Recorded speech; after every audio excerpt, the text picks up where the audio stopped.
For more than half a century, the Tacoma Narrows Bridge has been a colorful part of our history.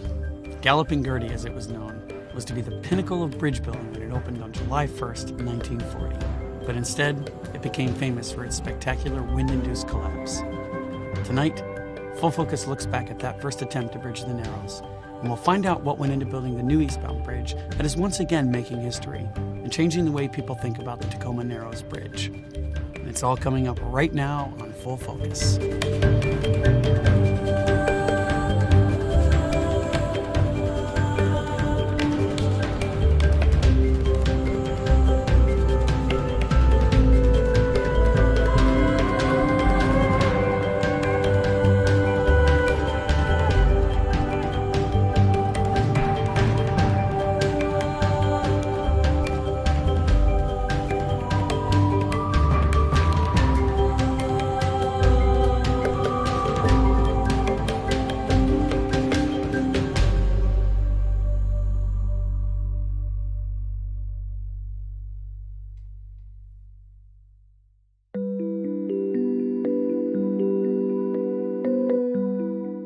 The Narrows in Puget Sound is named the Narrows for a reason, obviously. It's the narrowest part of Puget Sound.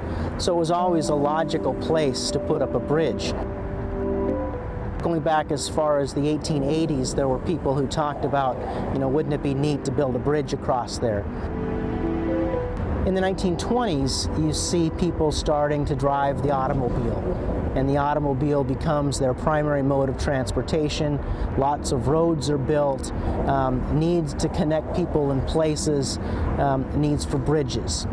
Also about this time, and as you move into the 30s, and the kind of the unrest that's going on in the world, and World War II looming in the future, there's a need to connect our military installations. In the 1930s, we have an engineer by the name of Clark Eldridge, who worked for the Department of Highways at the time, and he's tasked with building a bridge and designing a bridge to cross the Narrows. And he comes up with a design not dissimilar from what we see today, a deep stiffening truss, 25-foot stiffening truss. He puts that design together, and it's sent back to Washington, D.C. for funding. They look at Eldridge's proposal, look at the price tag, it's about $11 million, and not really sure about Clark, he's a Western engineer, what has he done lately? They say, we'll fund a bridge, but you have to bring in some Eastern consulting engineers to help with the design. And the state of Washington not having any funding is basically at the mercy of the federal funders. So they do hire an Eastern engineer by the name of Leon Mosif, who was a very prominent engineer at the time, had designed many of the most modern suspension bridges that are out there. He redesigns the whole bridge. And he comes up with a design that can be built in his mind for about $7 million. And it's ultimately that design which gets built.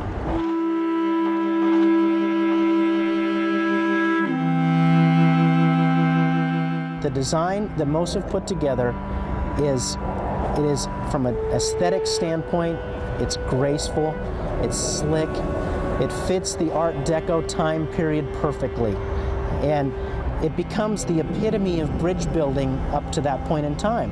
The trend for suspension bridges had been to get narrower, sleeker, beautiful, and Leon Mosif felt that public works projects and engineers needed to make things aesthetically attractive for the common man, as he called it. And his bridge, the 1940 bridge, did that. There was a tremendous confidence in engineering. We had been building some of the biggest public works projects our country has ever seen. We had Hoover Dam being built and the Empire State Building being built, the Golden Gate Bridge being built, and here in Tacoma we had our own bridge, the third longest bridge in the world.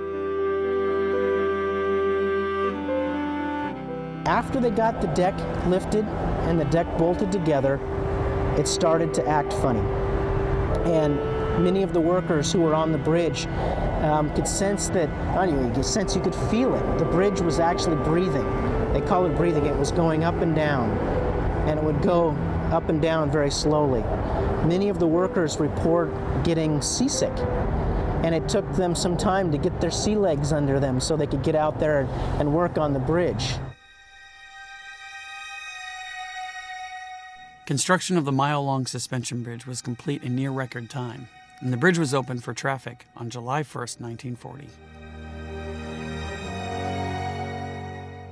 Once the bridge opens, the little breathing sensation becomes known from people all around. It actually becomes almost like a thrill ride. There are reports of people driving hours and hours to come to the bridge to actually experience the dips of the bridge as it's reacting to the wind. Many stories of people driving across the bridge and seeing a car ahead of them 100 yards completely disappear as the bridge is going up and down. People that use the bridge describe the up and down motion as a gallop, and locals name the bridge Galloping Gertie. November 7th, 1940 begins like a typical fall day. We have a slight breeze blowing, nothing out of the ordinary. The bridge also begins to start its rather routine breathing. As the morning moves on, the wind picks up and the undulations start to get bigger. The bridge's movements change dramatically. They start to twist and move. One particular person, Leonard Coatsworth, makes it to the center span. Leonard's car is thrown against the curb. His doors jam. His only way out of the vehicle is through the open window. He climbs out of the car and is immediately thrown face first on the pavement. His car is slamming and sliding back and forth across the bridge. He actually crawls across the span, hanging on to the curb, crawling his way across the deck. By now, the deck is moving back and forth as much as 45 degrees. As the morning goes on and the undulations start to get more and more severe, engineers and officials realize that the bridge is in trouble. From the account of Leonard Coatsworth. On hands and knees most of the time, I crawled 500 yards or more to the towers. My breath was coming in gasps. My knees were raw and bleeding. My hands bruised and swollen from gripping the concrete curb. Toward the last, I risked rising to my feet and running a few yards at a time, safely back to the toll plaza. I saw the bridge in its final collapse and saw my car plunge into the Narrows.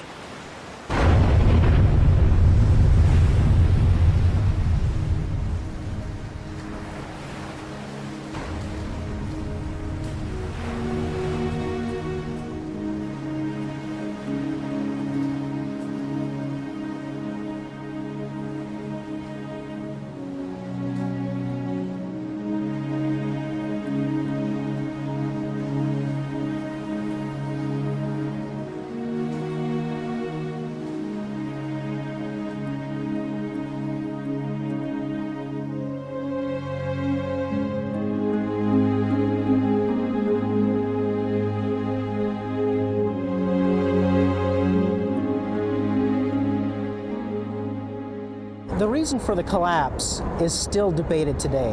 What it comes down to is essentially the 8-foot deck plate, that thin, narrow ribbon of roadway that was beautiful and elegant, acted like a wing. And as the wind blew, it created disturbances above and below, differences in pressure. And that caused the bridge to start to move up and down in those differences in pressure. And on November 7th, the winds blew in such a way that pretty soon the motions became self-exciting. The bridge began to twist and turn and twist and turn.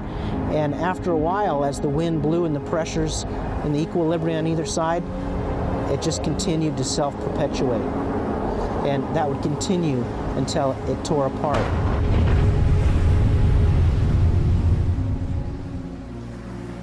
No human life was lost in the collapse of the bridge, though Coatsworth's Cocker Spaniel named Tubby was lost along with his car in the collapse.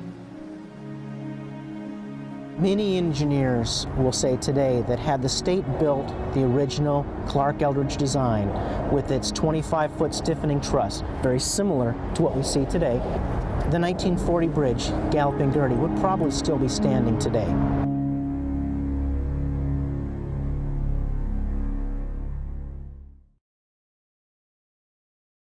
The world would be plunged into war, and due to steel and manpower shortages, Tacoma would have to wait until October 14, 1950, before a new bridge would connect traffic from the south side of the Puget Sound to the Kitsap Peninsula.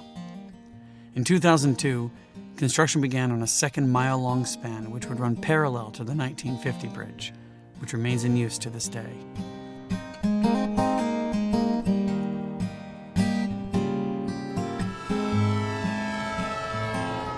This was the last section of Highway 16 where we had oncoming traffic with no barrier separation. The bridge itself was completed in 1950, and it did not allow us the opportunity to provide a barrier down the center. So we had oncoming traffic, 2 lanes with no shoulders, substandard width lanes, in a position where we had increasing traffic. We had over 40,000 vehicles a day passing through. We were looking at a situation where when accidents occurred, they tend to be very severe and congestion was locked up. Because of the capacity situation on the bridge, it was a significant choke point for the entire corridor, and we experienced significant traffic backups daily.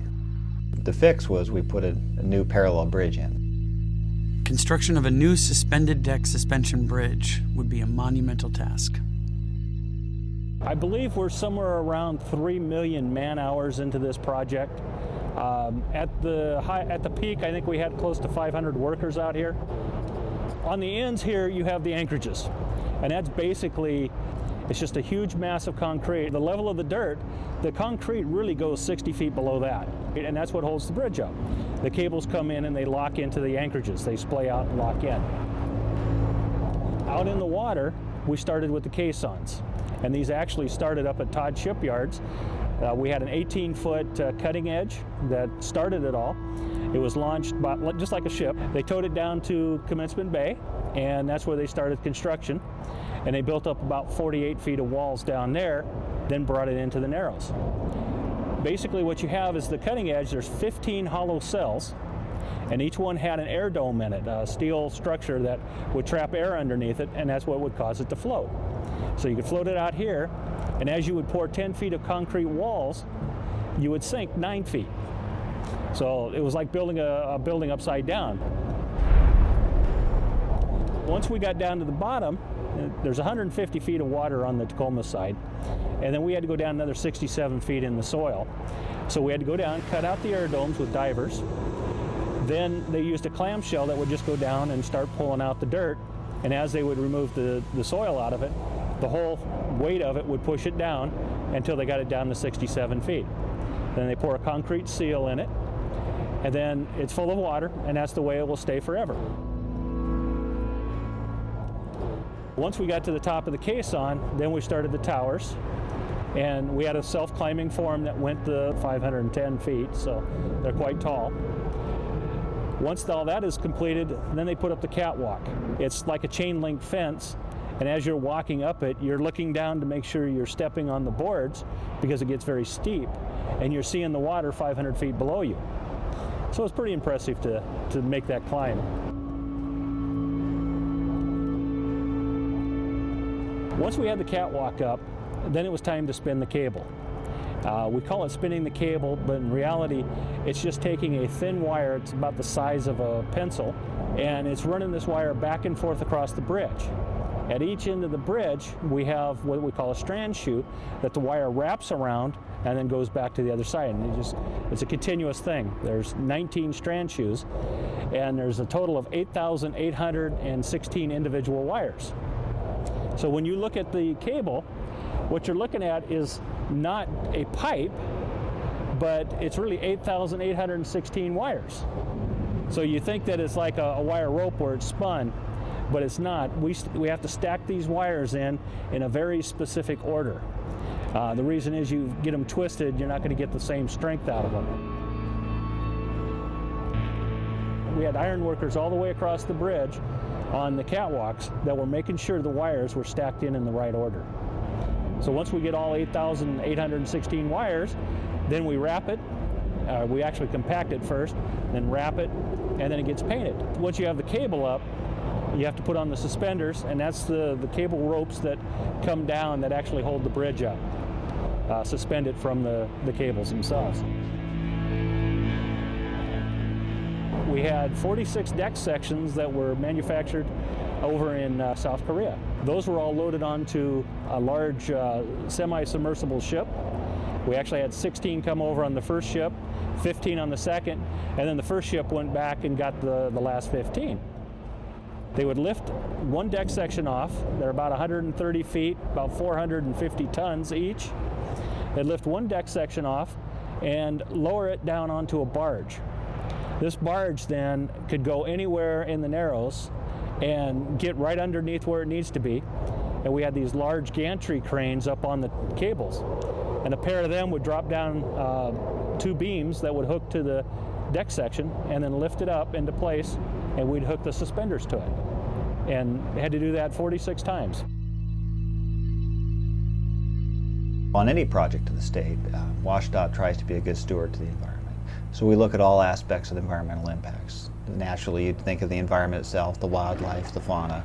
On top of that, we have human elements. We're dealing with noise, traffic impacts. We have neighbors. We're trying to be good neighbors. People who live adjacent to the highway, trying to make sure that our construction staging and timing doesn't too significantly impact them directly adjacent to the project.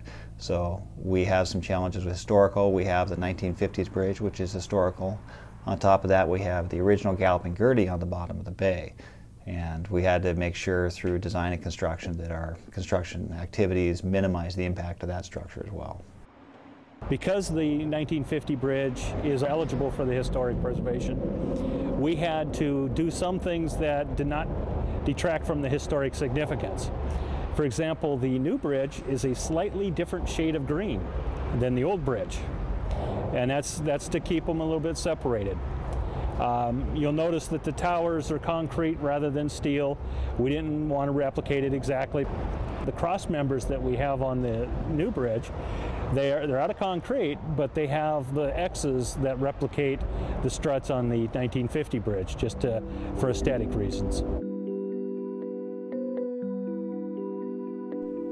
The new bridge has addressed concerns that existed for the safety of motorists and pedestrians who use the bridge to cross the Narrows. It is also helping to improve the quality of lives for many living in Western Washington. Traffic going towards Tacoma drives on the new bridge, and towards Gig Harbor remains on the existing bridge. That effectively gets rid of the oncoming traffic situation. We've eliminated the threat of head-on collisions. Now the existing bridge is also being retrofitted. We're upgrading the rails on it to make it a safer bridge still.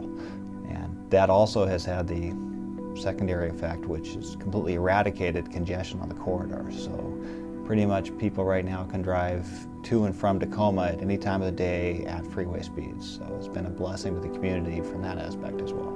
The notion that any time of the day you can get across the bridge to go shopping, to pick up kids from school, business meetings, without having to plan around bridge backup traffic. It really does impact every aspect of your trip planning.